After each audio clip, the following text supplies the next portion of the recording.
कहानी अब तक आपने सुना। राहुल को राहुल की आंटी ने करमनी कॉटेज गिफ्ट नहीं किया, बल्कि वह उसके पास कहाँ से आया उसे भी नहीं पता। राहुल मुखिया जी के यहाँ पर मुखिया जी का इंतजार करते हुए यह सवाल सोचे जा रहा था जो उसे मुखिया जी से आंसर चाहिए था। अब कहानी आगे। राहुल वहाँ पर बैठे सोच रहा था, कौन है करमनी, कौन है उसको मरवाने वाला जिसने मेरे सर पर वार किया था। और क्यों आंटी को नहीं याद है करमनी कॉटेज? क्या जिसने मुझे गिफ्ट किया वह आंटी के शक्ल में कोई और थी? कौन थी वह? कौन है वह वॉचमैन? कौन है शांताबाई? कौन है वह इलेक्ट्रीशियन? रोहिणी किसी को याद क्यों नहीं? कहाँ गई रोहिणी? क्या मैं वापस रोहिणी से मिल पाऊंगा? क्या रोहिणी सच है? क्या रोहिणी जिंदा है? यह सोचते सोचते राहुल की आंखों में आंसू आ गई। तभी वहाँ मुखिया जी आ जाते हैं और मुखिया जी के आते ही राहुल पूछता है कि करमनी कॉटेज के मालिक का नाम क्या है। मुखिया जी इसके साथ ही जवाब देते हैं, करमनी सिंह। आखिर क्या करना है जानकर? कौन है आप? कहाँ है करमनी सिंह? क्या आप उनका पता दे सकते हैं? राहुल ने पूछा। करमनी सिंह की मौत हुए आज 18 वर्ष हो चुके हैं, मुखिया जी ने कहा। मौत? राहुल शौक हो गया। मौत हो गई? कैसे? राहुल ने पूछा। मुखिया जी ने पूछा, आप हैं कौन और आप करमनी कॉटेज के बारे में इतना क्यों जानना चाहते हैं? राहुल इन सब के बारे में बताने लगा। तभी अचानक उसे कमजोरी फील होने लगी और उसकी आंखें बंद होने लगे। वह वहीं पर गिर पड़ा। मुखिया जी और सामदेव अंकल राहुल को उठाकर पास ही के एक अस्पताल में ले गए। तब आगे की कहानी सामदेव ने मुखिया जी को बताई।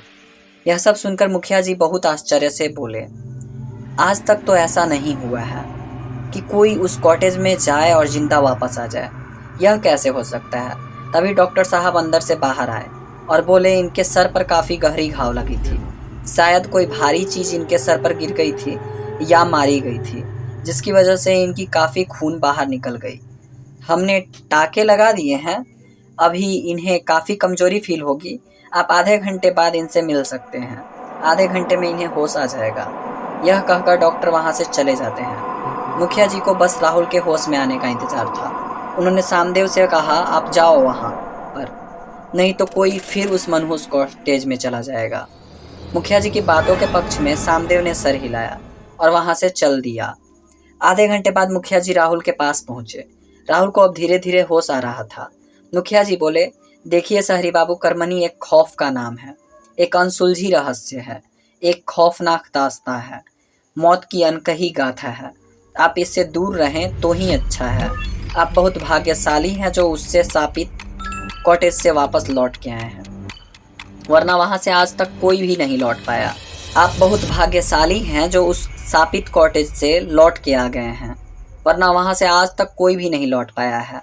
मेरी सलाह मानिए, इस अनकही उलझी राज को राज ही रहने दीजिए, क्योंकि आज तक इस राज को पूरा जानने वाला कोई नहीं है। करमनी कौन थी और उसके मौत कैसे हुई? अगली पूर्णिमा रात्रि तक एक और लाश मिलेगी जो शायद आपकी रोहिणी हो सकती है। इन राजों से पर्दा उठाने की कोशिश नहीं कीजिए। राहुल कराहता हुआ बोला, रोहिणी वह किसी को याद क्यों नहीं? बोले, हमेशा यही होता है शहरी बाबू। जिसकी मौत यहाँ करमनी कॉटेज में होती है उसके परिवार वालों को पता नहीं चला, शायद उन्हें वह याद ही नहीं। मुखिया जी बड़े विनम्र स्वभाव से बोले, उसके परिवार वालों का पता नहीं चला, शायद उन्हें वह याद ही नहीं रही। मुखिया जी ने यह बात दोबारा रिपीट किया। आप आराम कीजिए शहरी बाबू, डॉक्टर साहब से मेरी बात हो गई है और मैंने आपका फीस भी भर दिया है। ठीक होने के बाद आप सीधे अपने घर लौट जाइएगा और रोहिणी को भूल जाइए। यह सुनते सुनते राहुल की आंखें बंद हो गई। वह सो गया था। शायद वह उन दवाइयों का असर था जो उसे इंजेक्शन के माध्यम से डॉक्टरों ने दिया था। मुखिया जी अपने घर लौट गए। करीब 1 घंटे बाद राहुल की नींद खुली तो वह वहां से उठकर मुखिया जी के घर की ओर चल पड़ा। धूप भी उसके साथ हटखेलियाँ कर रही थी, कभी अंदर तो कभी बाहर। काफ़ी देर लगातार चलने के बाद पूछते पूछते वह मुखिया जी के घर पहुंचा। मुखिया जी वहीं पर बैठे हुए थे। राहुल बोला, क्या आपको करमनी कॉटेज के बारे में इससे ज़्यादा कुछ पता है? जो भी पता है प्लीज़ मुझे बताइए, क्योंकि मैं रोहिणी के बगैर नहीं जा सकता। मुखिया जी ने उसे बताना शुरू किया। देखो शहरी बाबू, आपको मैंने सलाह दी थी लेकिन आप उसे नहीं मान रहे। मुझे यह बात को तो पक्की मालूम नहीं है, पर मैं आपको ज़रूर बताऊंगा। लोगों के कहे अनुसार कर्मनी कॉटेज में बस मात्र 3 ही लोग रहते थे।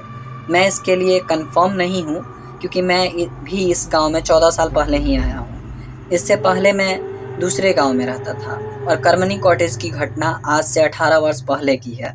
वहाँ पर कर्मनी सिंह अपने पिता के साथ रहती थी। साथ ही में एक वॉचमैन भी था। 18 वर्ष पहले एक दिन वह घर बिल्कुल खाली मिला। बस कर्मनी ने खून से दीवारों पर लिखा हुआ था, हमें बचा लो, वह हमें मार देगा। वह खून कर्मनी का ही था। इस बात की भी कोई गारंटी नहीं है क्योंकि उस घर में तीनों में से सिर्फ कर्मनी ही पढ़ी लिखी थी।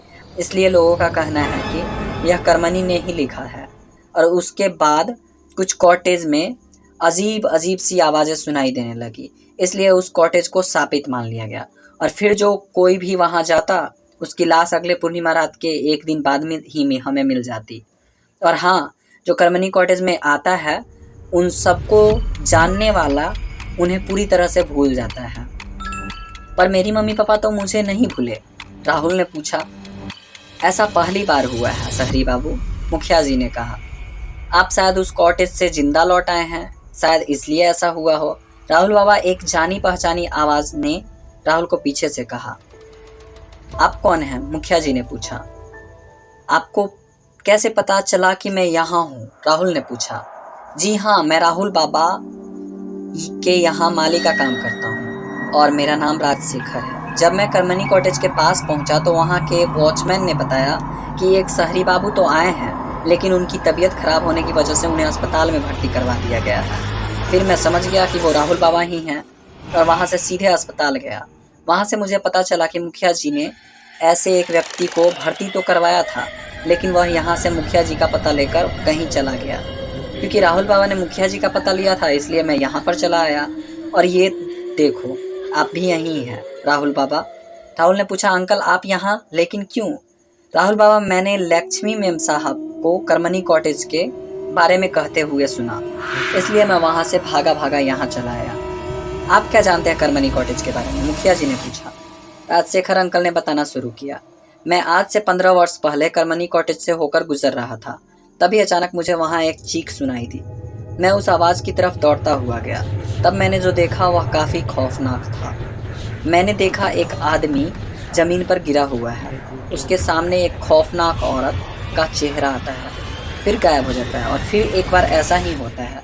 इससे पहले कि मैं उस आदमी की मदद कर पाता, वह औरत अपने हाथों से जिस पर की सारी चमड़ी सड़ी हुई थी घसीटते हुए अपने साथ ले जाती है। मैं बहुत डर गया था क्योंकि वह औरत काफ़ी भयानक दिख रही थी। पर जब मैं अपने घर गया तो वहाँ ताज्जुब की बात तो यह थी कि मेरे परिवार वाले और मेरे जान पहचान वालों में से कोई भी मुझे नहीं पहचान रहा था। मेरी पत्नी और माँ भी मुझे भूल चुकी थी और अभी तक मैं उन्हें याद नहीं।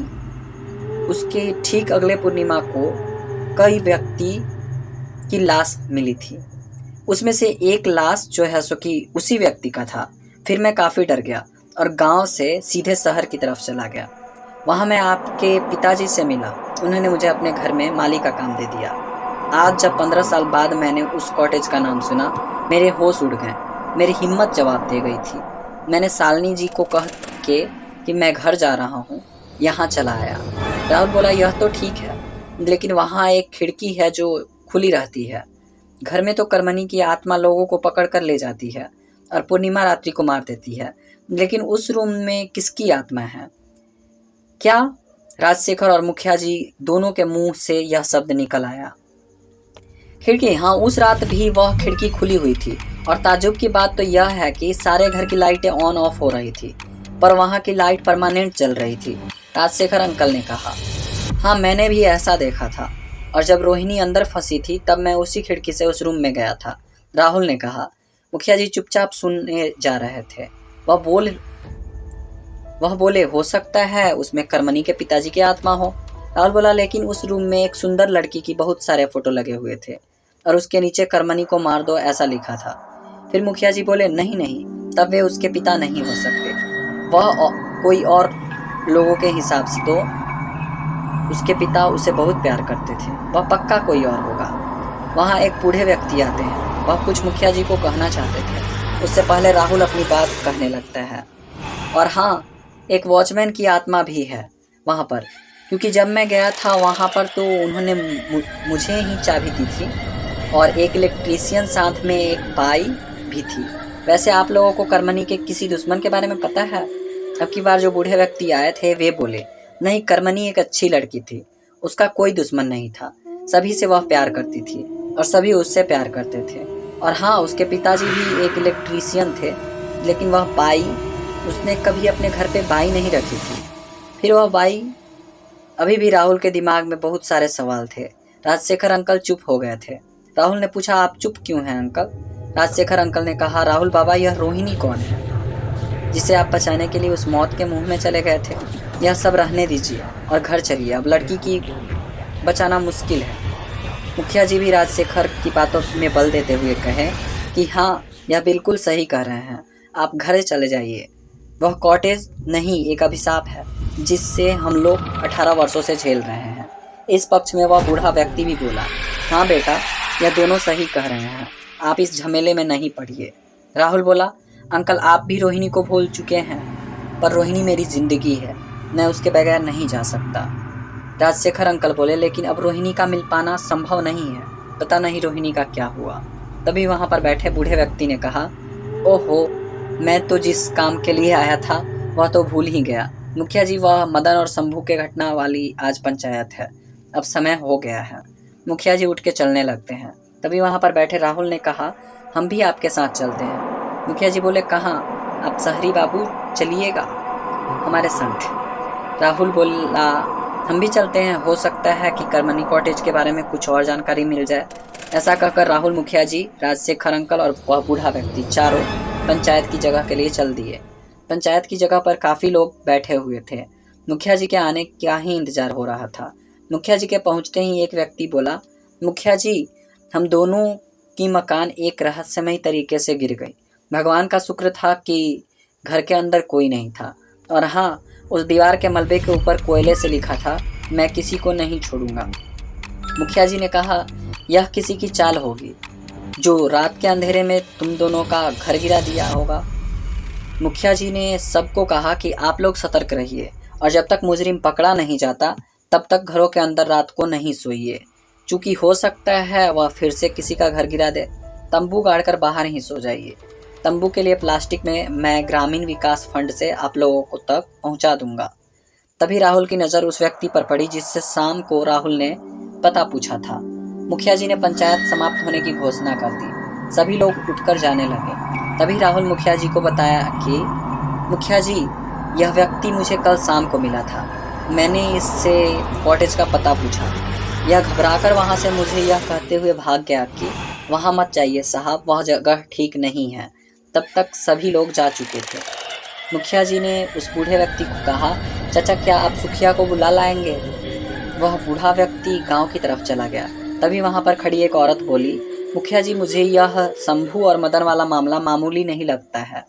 हो सकता है इसमें पहाड़ी वाले बाबा का हाथ हो, क्योंकि पिछली बार वह आए थे तो किसी ने उनकी बातों पर विश्वास नहीं किया था, जिसकी वजह से वह काफ़ी परेशान हो गए थे। तब तक वह बूढ़ा व्यक्ति सुखिया को लेकर आता हुआ दिखाई दिया। सुखिया राहुल को देखकर समझ गया कि मामला क्या है।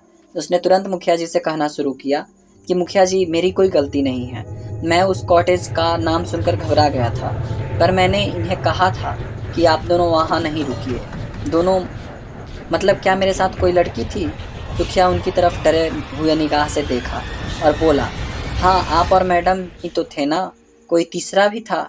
मुझे माफ़ कीजिएगा मुखिया जी, पर मैंने घबराहट में उन्हें नहीं देखा। अच्छा, अब तुम जाओ, मुखिया जी ने कहा। राहुल ने मुखिया जी से कहा, अभी तो यह कन्फर्म हो गया कि रोहिणी है, वह भी जिंदा।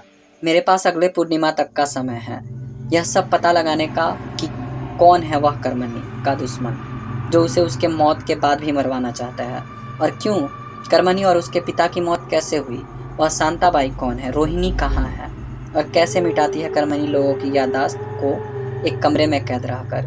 क्यों कर रही है कर्मनी यह सब? To be continue. M.K. Varma. आगे पढ़िए, क्यों लगी आज फिर पंचायत? क्यों नहीं भुला सुखिया रोहिणी को? क्यों मिला